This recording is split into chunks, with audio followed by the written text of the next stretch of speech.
கற்பனை கடந்த ஜோதி கருணையே உருவமாகி அற்புத கோலம் நீடி அருமறை சிரத்தின் மேலாம் சிற்பர வியோமமாகும் திருச்சிற்றம்பலத்துள் நின்று பொற்புடன் நடம் செய்கின்ற பூங்கழல் போற்றி போற்றி எல்லாம் வல்ல அம்மையப்பனாக விளங்கக்கூடிய ஆடலரச பெருமான் தில்லை சிவகாமி அம்பிகா சமேத நடராஜ பெருமானுடைய திருவடிகளையும் ஸ்ரீ ஸ்ரீ மீனாட்சி அம்பிகா சமேத சுந்தரேஸ்வர பெருமானுடைய திருவடிகளையும் வணங்கி இந்த நாயடியின் கனவிலும் நினைவிலும் நித்தம் நித்தம் பூஜை செய்யக்கூடிய என்னுடைய உபாசனை தேவதை ஸ்ரீ ஸ்ரீ வாராகி அம்பாளுடைய மலரடிகளையும் பணிந்து உலகம் முழுவதும் வாழக்கூடிய கடவுளருள் டிவி நேயர்கள் அனைவருக்கும் உங்கள் தாம்பரம் ஸ்ரீ வாராகி ஈசனேசன் சுவாமியுடைய நல்லாசிகள் வாழ்த்துக்கள்.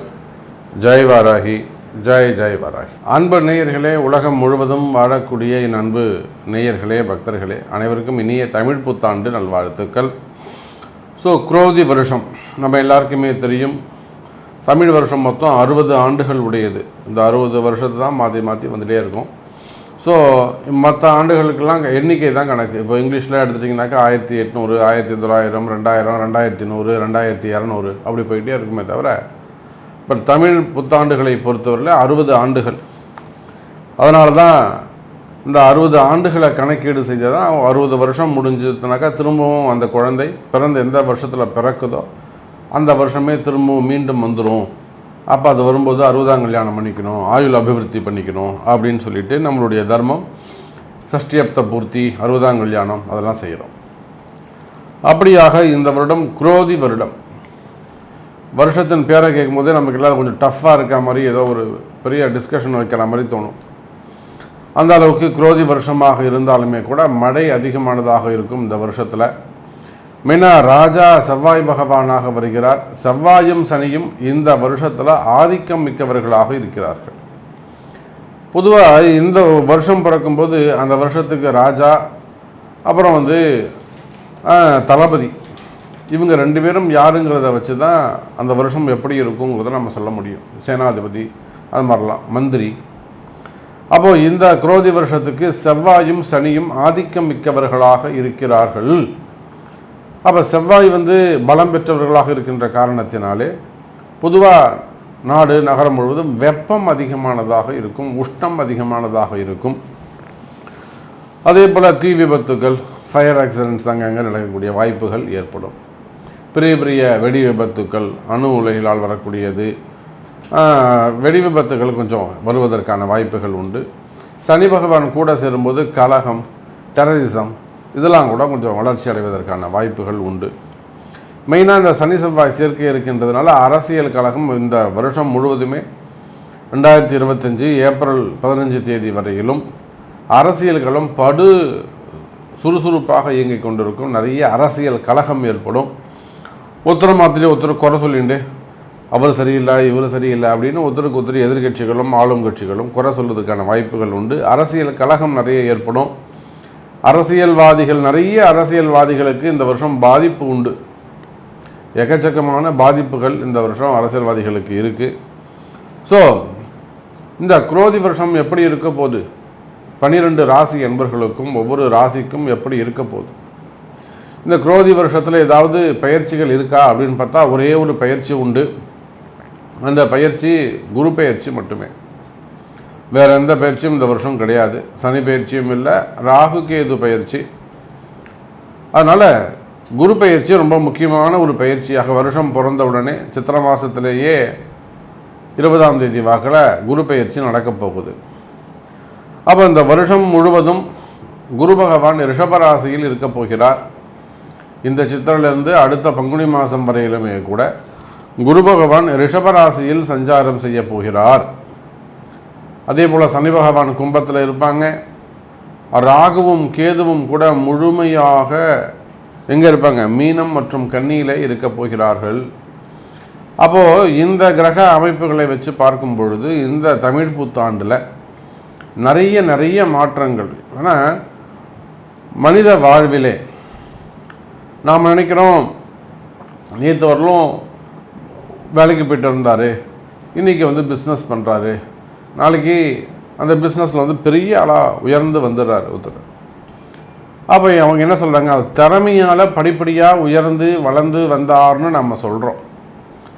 ஃபஸ்ட்டு ஒரு படித்தார், ஒரு அடிமை தொழில் செஞ்சார், ஒரு இடத்துல வேலை செஞ்சார், அப்புறம் வேலை கற்றுக்கிட்டார், அதுக்கப்புறம் ஒரு கடை ஆரம்பித்தார், அப்புறம் ஒரு கம்பெனி ஆரம்பித்தார், அப்படி படிப்படியாக வளர்ந்து போனார்.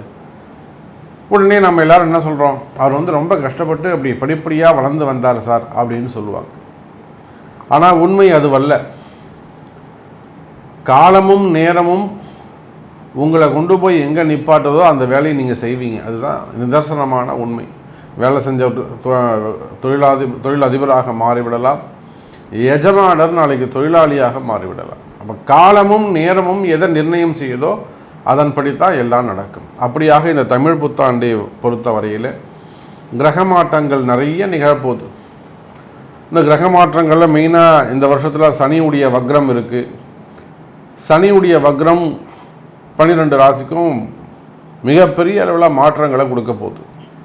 சனி வக்ரம்னா நம்ம பார்க்க போகிறோம் எப்பப்போ வரப்போகுது. அதாவது ஜூலை மாதம் 15 தேதிக்கு மேலே அந்த சனியுடைய வக்ரம் நிகழப்போகுது. அதே போல் புரட்டாசி ஐப்பசி மாதத்தில் குருவுடைய வக்ரம் நிகழப்போகுது. அப்போ இந்த சனி வக்ர காலங்களில் மிகப்பெரிய மாற்றங்கள்லாம் ஏற்பட போகுது.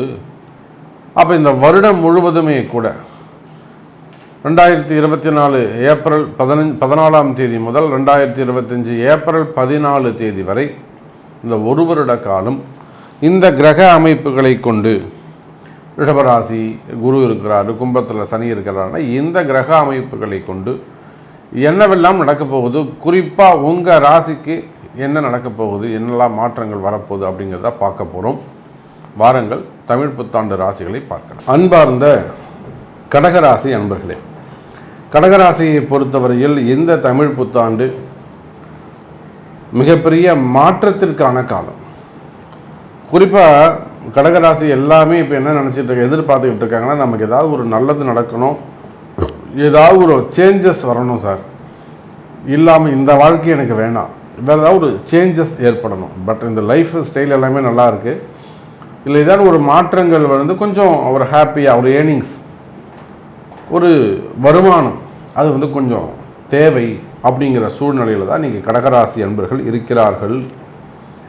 அப்படி பார்க்கின்ற பொழுது கடகராசி அன்பர்களே, உங்களுடைய வருமானம் அதிகரிக்கக்கூடிய காலம், வருமானம் அதிகரிக்கக்கூடிய காலம், உங்களுக்கு நல்ல வேலை வாய்ப்புகள் கிடைக்கக்கூடிய காலம்.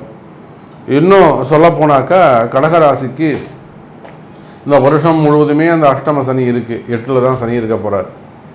தமிழ் புத்தாண்டு முழுவதுமே சித்திரை டு பங்குனி மாதம் வரையிலும் அந்த அஷ்டம சனி நடக்க போகுது.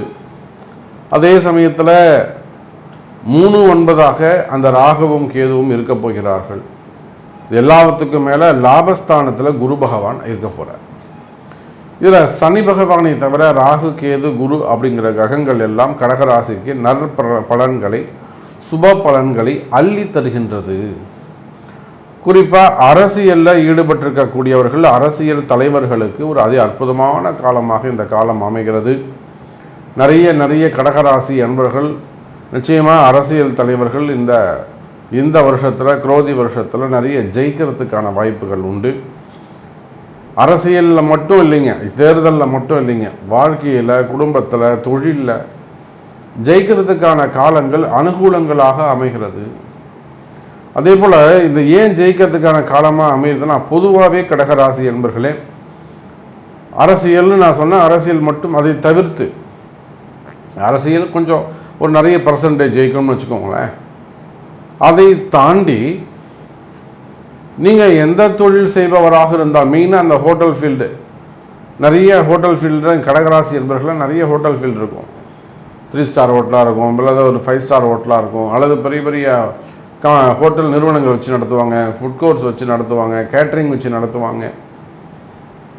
அப்போ அந்த மாதிரியான உணவு சம்பந்தப்பட்ட தொழில் செய்யக்கூடியவர்கள், ரெசார்ட்ஸு, வெளியூர்களில் ரெசார்ட்ஸ் வச்சு நடத்தக்கூடியவர்கள், இன்னும் சொல்லப்போனால் தங்கும் விடுதிகள், அப்போ இந்த ஹோட்டல் வச்சு நடத்தக்கூடியவர்கள், அந்த தொழில் செய்யக்கூடியவர்கள், அதே போல் ரியல் எஸ்டேட் செய்யக்கூடியவர்கள், பில்டர்ஸ், கட்டுமான தொழில் செய்யக்கூடியவர்கள், பெரிய பெரிய கம்பெனிஸ், கார்ப்பரேட் நிறுவனங்கள், குரூப் ஆஃப் கம்பெனிஸ் அப்படி சொல்லலாம். பில்டர்ஸ்ன்னு சொல்லும்போது ஏதோ நம்ம சாதாரணமாக சின்னதாக நம்ம நிற்கக்கூடாது. சின்ன லெவலில் இருந்து ஒரு பெரிய குரூப் ஆஃப் கம்பெனிஸ். அப்போ அந்த மாதிரி கட்டுமான நிறுவனங்கள் ஈடுபட்டிருக்கக்கூடியவர்கள் இவங்க எல்லாருக்குமே கூட இந்த தமிழ் புத்தாண்டு மிக சிறப்பான முறையில் தொழிலில் ஜெயிக்கக்கூடிய வாய்ப்பு அதிகரிக்கிறது. தொழிலில் நீங்கள் ஜெயிக்க போகிறீங்க கடகராசி என்பர்களே. அரசியலுக்கு சிறப்பாக இருக்கும்னு சொன்னேன், கட்டுமான நிறுவனங்களுக்கு சிறப்பாக இருக்கும்னு சொன்னேன், ரியல் எஸ்டேட்டுக்கு சிறப்பாக இருக்கும்னு சொன்னேன். தொழில் நிறுவனங்கள், உணவகம் சம்பந்தப்பட்ட தொழில் செய்யக்கூடியவர்கள், அடுப்பு நெருப்பு இதெல்லாம் விவசாயம் சார்ந்த பொருட்கள், மளிகை பொருட்கள், இது சார்ந்த ஏற்றுமதி இறக்குமதி, காய்கறிகள், அதே போல் பூப்பழங்கள், இந்த மாதிரியான ஏற்றுமதி இறக்குமதி உற்பத்தி, ஹோல்சேல் பிஸ்னஸ் செய்யக்கூடியவர்கள் இவங்க எல்லாருக்குமே கூட கடகராசியாக இருப்பீர்களேயானால் இந்த தமிழ் புத்தாண்டு உங்கள் தொழிலில் நீங்கள் சிறந்து விளங்குவதற்கு வாய்ப்பு அதிகம். அதே போல் சினிமா துறையை சார்ந்தவர்கள், கலைத்துறையில் ஈடுபட்டிருக்கிறவர்கள், விளையாட்டுத்துறையில் இருக்கக்கூடியவங்க, அல்லது கல்வி கேள்விகளிலே சிறந்து விளங்கக்கூடியவர்கள், அரசு அதிகாரிகள், பெரிய பெரிய அரசு அதிகாரிகளாக இருக்கலாம். அப்போ அரசியலில் ஈடுபட்டிருக்க அரசாங்க அதிகாரிகள் இவங்க எல்லாருக்குமே கூட இந்த கடகராசியாக இருப்பீர்களேயானால் இந்த வருடம் தமிழ் வருடம் உங்களுக்கு அற்புதமான வருடம். உங்களுக்கு என்ன நடக்கணும் அது சொல்லுங்கள். சாமி எனக்கு இது நடக்கணும் சாமி, நான் ஒரு டிரான்ஸ்ஃபர் எதிர்பார்க்குறேன், நான் ஒரு ப்ரமோஷன் எதிர்பார்க்குறேன் சாமி, எனக்கு இந்த தொழில் செஞ்சால் ஒரு இத்தனை கோடி ரூபாய் வரணும் சாமி, ஒரு பெரிய அமௌண்ட்டு, இந்த தொழில் எனக்கு நடக்கணும், இந்த டிரான்சாக்ஷன் எனக்கு நடக்கணும், அல்லது எனக்கு இந்த கடன் அடையணும். இந்த மாதிரி உங்களுக்கு எது நடக்கணுமோ அந்த நடக்க வேண்டிய விஷயத்தை கையில் எடுத்து இது உங்களுக்கு நடக்குமா, இந்த வருஷத்தில் எனக்கு நேரம் நல்லா இருக்குன்னு சொல்லியிருக்கீங்க, ஜெயிக்கலாம்னு சொல்லியிருக்கிறீங்க. அப்போ எனக்கு இந்த சப்ஜெக்ட் நடக்குமா, என்னுடைய ஜாதகம் உங்களுடைய கர்ம தோஷம் உங்களுக்கு வழிவிடுமா அப்படிங்கிறத தெரிந்து நீங்கள் எடுக்கக்கூடிய சப்ஜெக்டை ஜெயிக்கணும்னா என்ன பண்ணுங்க, உங்கள் ஜாதகம் உங்களுக்கு சப்போர்ட் பண்ணணும், கால நேரம் சப்போர்ட் பண்ணணும், உங்கள் கர்ம வினை உங்களுக்கு வழிவிடணும், காலம் நேரம் அனுமதிக்க வேண்டும். அப்போ என்னதான் தெய்வ பக்தி இருந்தாலுமே கூட ஜாதகம் கிரக அமைப்புகள் தான் ரொம்ப முக்கியம். அப்போ இது ஜெயிக்கக்கூடிய காலம் கடகராசி அன்பர்களே.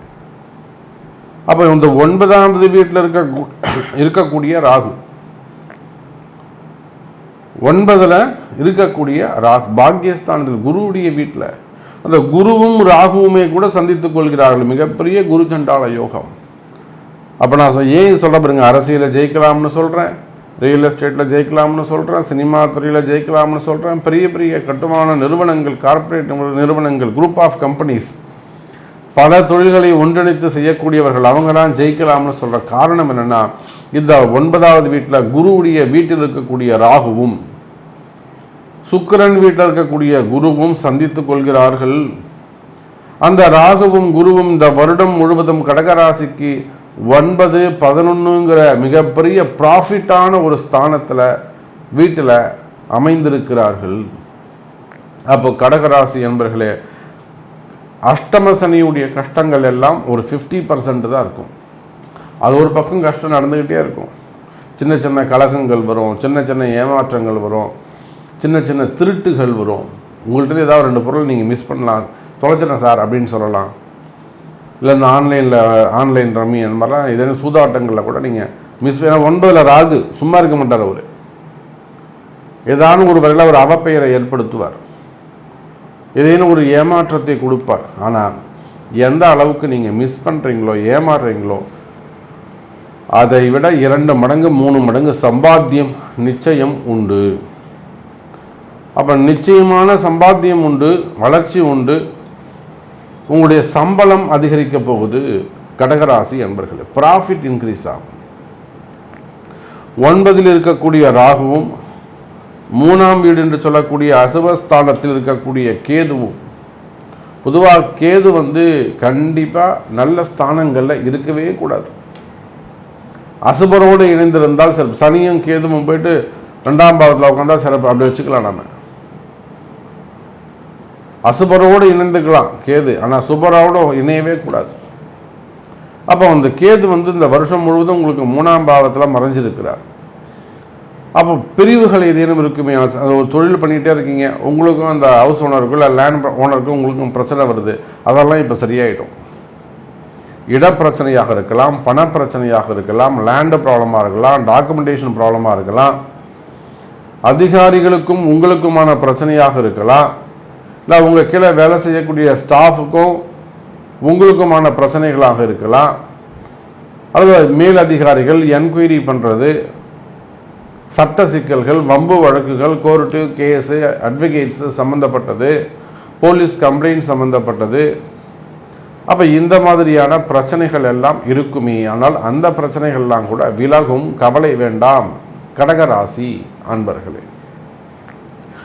அப்போ இந்த தமிழ் புத்தாண்டை பொறுத்தவரையிலே கடகராசி அன்பர்களே, தொழில் அமைப்பு சிறப்பாக இருக்குது, வருமானம் சிறப்பாக இருக்குது, லாபங்கள் அதிகரிக்கும், அரசியல்கள் நல்லா இருக்கும், சினிமா துறைகள், கலைத்துறைகள், மீடியா துறைகள்லாம் சிறப்பானதாக இருக்கும், கட்டுமானங்கள், ரியல் எஸ்டேட் சிறப்பானதாக இருக்கும், தொழில்கள் சிறக்கும், கடன் சுமைகள், கடன் பிரச்சனைகள் விலகும், மனக்குழப்பங்கள் விலகும், அதே போல் குடும்பத்தில் ஒற்றுமை மேலோங்கும், ஆரோக்கியம் அதிகரிக்கும், பிள்ளைகளிடத்திலே அந்த பாசங்கள் அதிகரிக்கும், பிரிந்த உறவுகள் மீண்டும் ஒன்று சேருவதற்கான வாய்ப்புகள் உண்டு. குடும்பத்தில் பசங்களுக்கும் உங்களுக்கும் இருக்கக்கூடிய பிரச்சனைகள் இருக்குமே, ஆனால் குடும்பத்தை விட்டு வெளியில் போன பொம்பளை பசங்களோ அல்லது ஆண் பசங்களோ திரும்பவும் வீட்டுக்கு வருவதற்கான வாய்ப்புகள் உண்டு. எதிரிகள் கட்டுப்படுவார்கள்.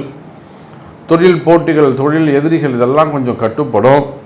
அதோடு மட்டுமல்லாது செய்வினை கோளாறுகள் மெயினாக அந்த கடகராசிக்கு இருக்கக்கூடிய புறா எதிரிகள் தொந்தரவு தான். எது தொந்தரவு, எது எதிரினே தெரியாமல் இருக்கும். அப்போ அந்த மாந்திரீக தோஷங்கள், செய்வினை கோளாறுகள், குலதெய்வ குற்றங்கள், குலதெய்வ தோஷங்கள், ஜாதக தோஷங்கள், மெயினாக வைப்பு தோஷங்கள், 8ஆம் பாவம் சம்பந்தப்பட்ட வெளியில் சொல்ல முடியாத பிரச்சனைகள் இவையெல்லாம் இருக்குமே. ஆனால் கடகராசி அன்பர்களே, அந்த மறைமுகமான பிரச்சனைகள் எல்லாம் விலகி நல்ல முறையில் முன்னேற்றமான சந்தோஷமான வருடமாக இந்த தமிழ் புத்தாண்டு உங்களுக்கு அமைகிறது என்பதை சொல்லிக்கொண்டு மீண்டும் வேறு அற்புதமான பதிவில் உங்களை சந்திக்கிறேன். ஜெய் வராகி. கடவுள் அருள் டிவியை பார்த்தமைக்கு நன்றிகள். மேலும் இது போன்ற தகவல்களை தெரிந்து கொள்ள கடவுள் அருள் டிவியை சப்ஸ்கிரைப் செய்யுங்கள். மறக்காமல் பெல் ஐக்கானை கிளிக் செய்யுங்கள்.